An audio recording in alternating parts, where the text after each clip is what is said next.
I love the book of Samuel in the Old Testament, especially what's called the second book of Samuel. It's the story of King David. Now, because my name is David, I might be biased.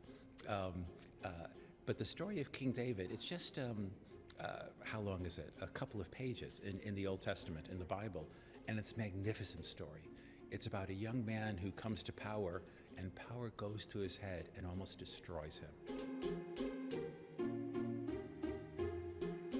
I loved both my books on Einstein, but I think the first one, E equals MC squared, I think that was published in Germany, I really, really enjoyed. It was a breakthrough for me. It was a new sort of writing, and again, I felt I could be totally honest.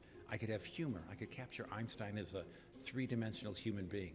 There's physics, but it's only a very small part of the book.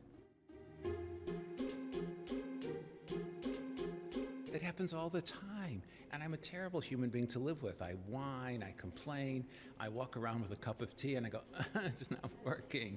Basically, I act like a 5-year-old. However, there's two solutions. One solution is to immediately go to another project. If it's not working, don't force it. It's not going to get better. It's not going to improve. Go to another project and clear your head. It could be an hour later, or sometimes it could be weeks or months later. It'll become clear in your head and then go back. You cannot force it if it's genuinely not there. The other one is sometimes to step back and get an overall perspective. What does it mean?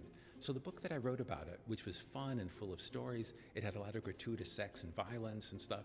A lot of people read it, including a man named David Bentley, who was one of the main choreographers in Britain. He'd been a dancer himself when he was younger, and then became a choreographer.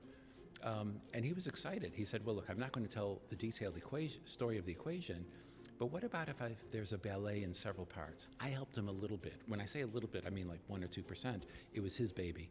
And it premiered in, I think, the Birmingham or Manchester Royal Ballet, and then in Sadler's Wells in London. And that's where I saw it. And it was great.